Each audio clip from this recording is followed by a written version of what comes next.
Hola muchachos, en este video hablaremos sobre el electrocardiógrafo de una derivación.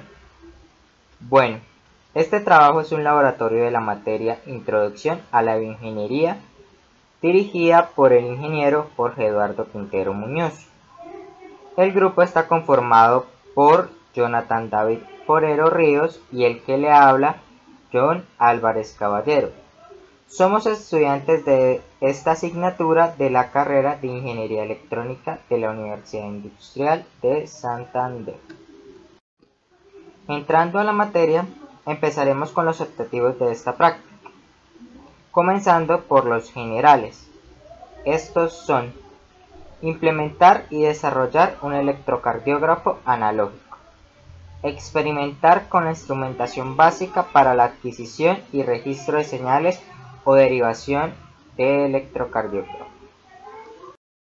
Ahora hablaremos de los objetivos específicos, y entre ellos tenemos: calibrar cada etapa contenida en la configuración para el rango de respuesta deseada, estudiar el comportamiento de un amplificador de instrumentación, en este caso el INA 126, estudiar el funcionamiento de un filtro pasaaltas, estudiar el funcionamiento de un filtro pasabajas, estudiar el funcionamiento de un amplificador inversor y aprender a utilizar los electrodos de electrocardiografía. Para aclarar un poco más el tema, se define como electrocardiógrafo el aparato electrónico que capta y amplía la actividad eléctrica del corazón a través de electrodos colocados en las cuatro extremidades, que ellas son las muñecas y los tobillos, y en 6 posiciones precordiales que están cerca del corazón. El registro de dicha actividad es el electrocardiograma. Sabiendo lo anterior, podemos avanzar a lo siguiente. ¿En qué especialidad se usa el electrocardiógrafo? La más importante es en cardiología. Esta es la rama de la medicina que se especializa en el diagnóstico y tratamiento de enfermedades del corazón, de los vasos sanguíneos y del sistema circulatorio.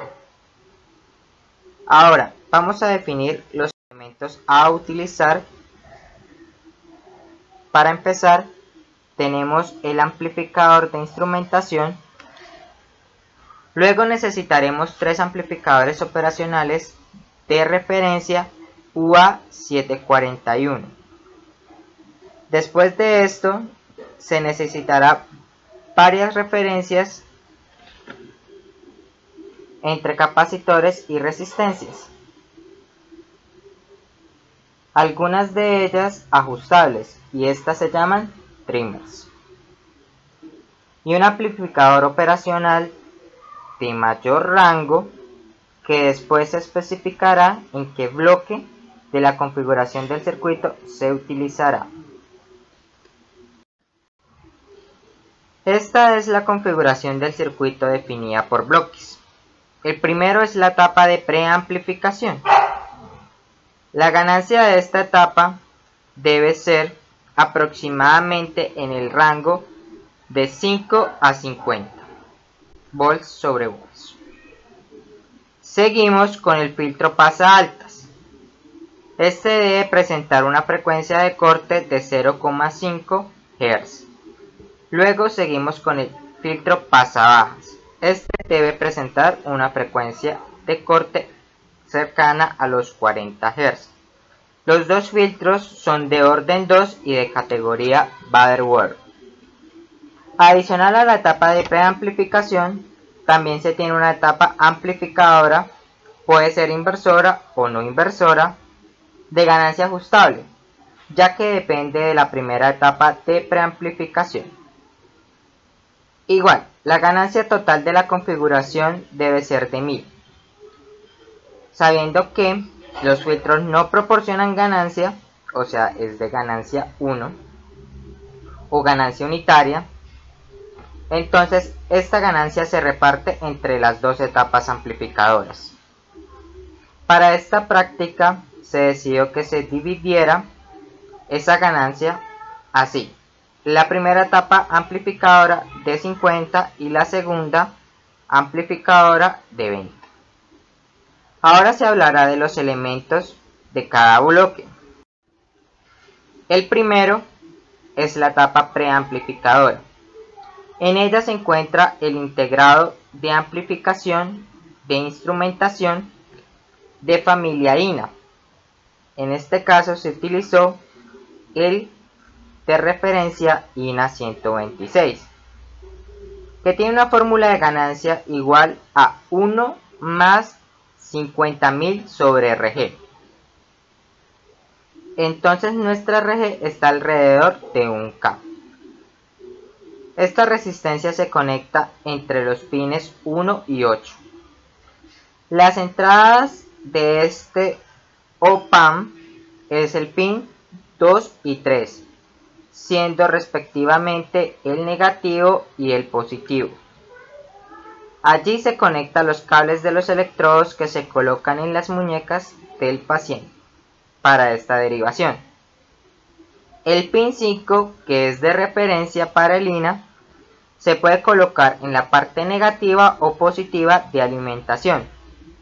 Depende de la configuración que se desee. El pin 6 es la salida de esta etapa. Ahora seguimos con el filtro pasa altas.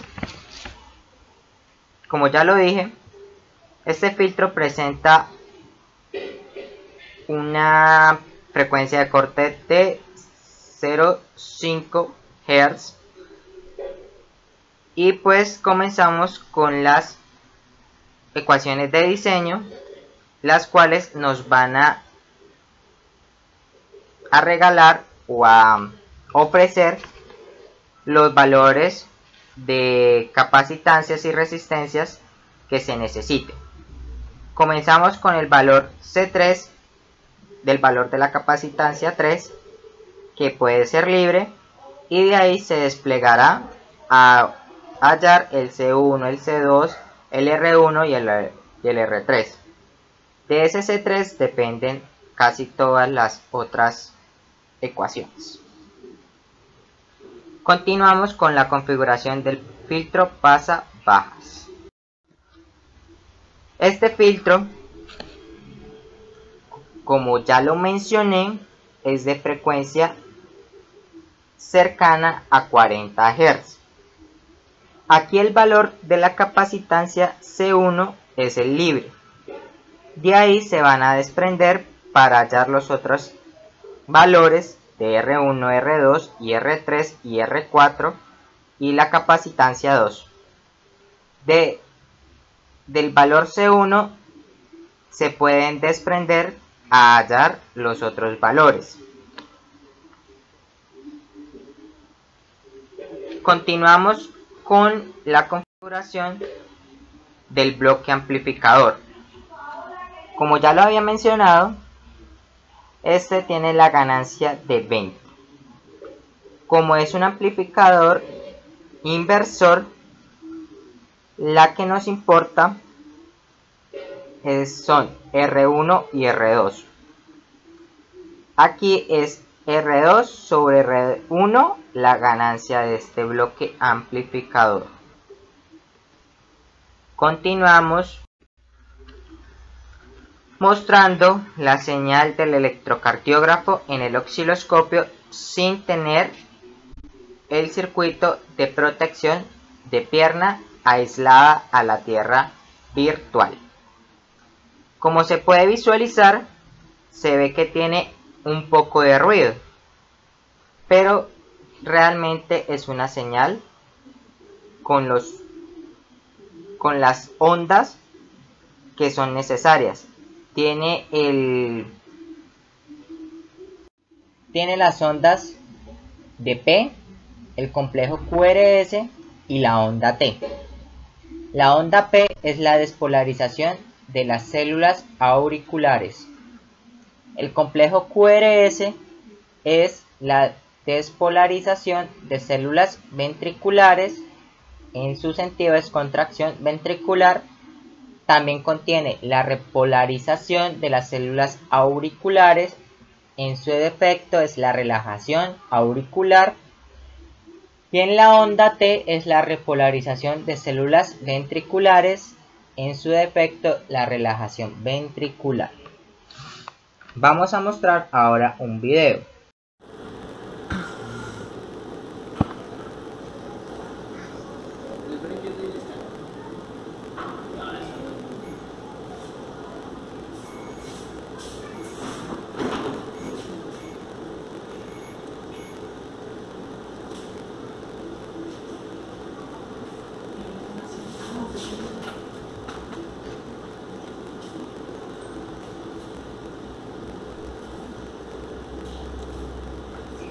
Como se visualiza, está la frecuencia por 1 Hz aproximadamente, de amplitud de 700 milis aproximadamente. Ahora se mostrará el circuito de protección de la pierna. Esta es la configuración del bloque de protección de la pierna. Lo que está subrayado en rojo es lo que es el circuito de esta protección. En este caso utilizamos el amplificador de operación TL081 de referencia. Ahora vamos a mostrar la señal que nos mostró haber agregado esta configuración. Bueno, esta es la señal del electrocardiógrafo en el osciloscopio.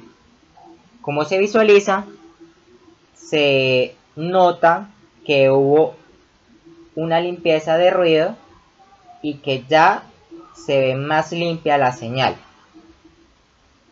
Se puede visualizar que tiene una amplitud aproximadamente de 1,5 volts. Ahora les mostraré un video en el cual se muestra la respuesta con el circuito de protección de pierna, que nos aísla de la tierra virtual.